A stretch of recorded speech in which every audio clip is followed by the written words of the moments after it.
Hi everyone, this is the first video of the channel Qlikview Guide. This channel will drive you through a series of videos that will help you understanding basics of creating Qlikview document as well as advanced functions of Qlikview.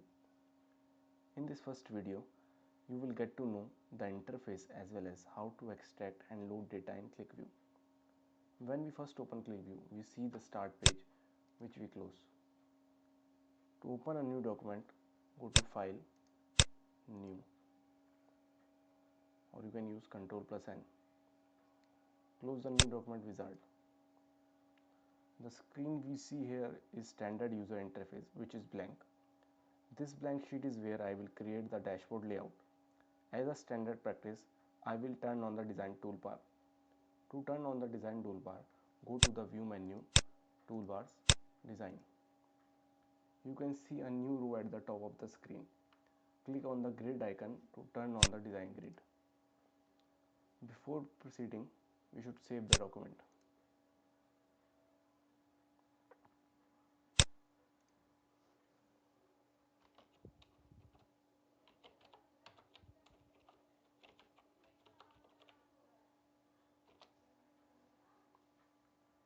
Now we will extract and load data into Qlikview.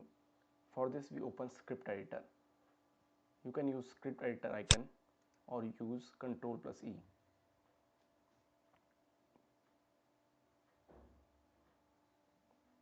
We see here a series of default set statements.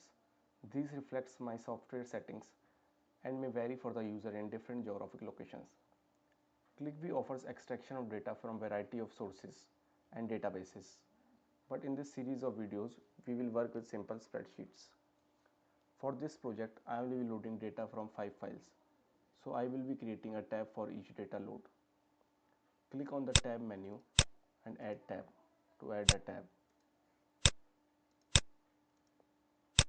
I am adding 5 tabs.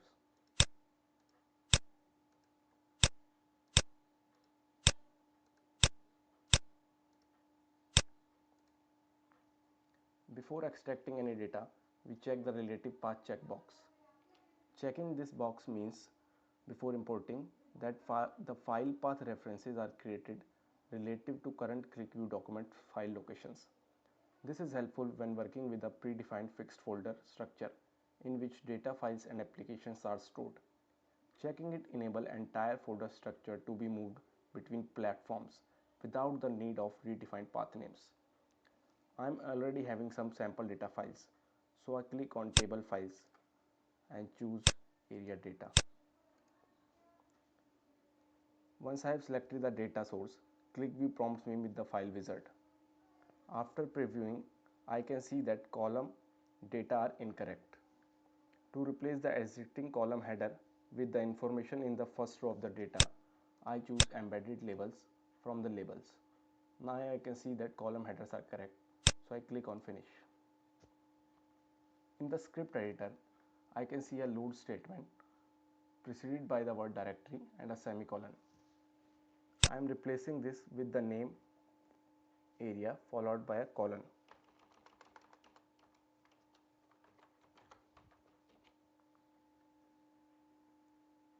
Now this will be the name of the dataset and we can refer this dataset by this name in the table viewer.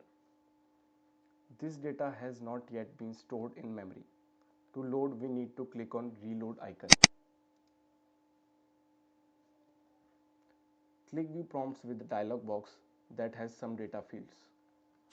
It also shows the table we have just loaded. We will talk about it more in later videos. Click on the save document. Now I can click on the table viewer icon on the design toolbar. Or we can also use Ctrl+T to open the table viewer. Table viewer shows us the visual view of the data we have just loaded. We have just loaded only one data, so it is showing only one table with the name area. This also shows that we have successfully extracted and loaded data in script editor and have begun building our data model. I return to the script editor with the editor menu and continue extracting my data. To rename the tab, I choose tab and rename. I am giving the same name as the table name.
Now I have extracted data from other 5 files.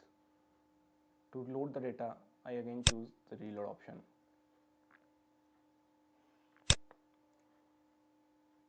I can see that 5 tables have been loaded.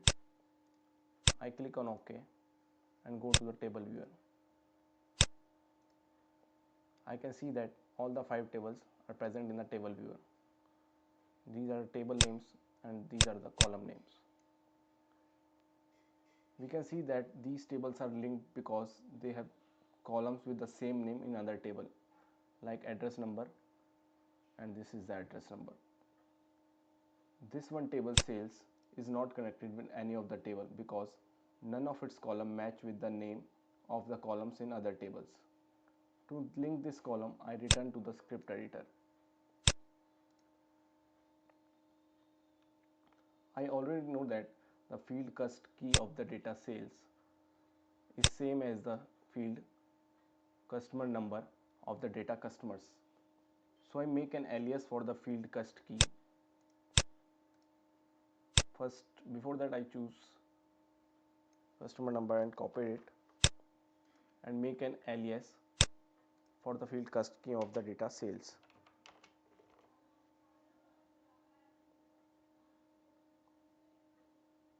We can see that there is space between the field customer number. So we need to enclose this field within square brackets. Now I have successfully given alias to the column customer key. I will reload the data and go to the table viewer. Now I can see that all the tables are connected with each other. Now go to the next video of the channel to learn about the Qlikview objects.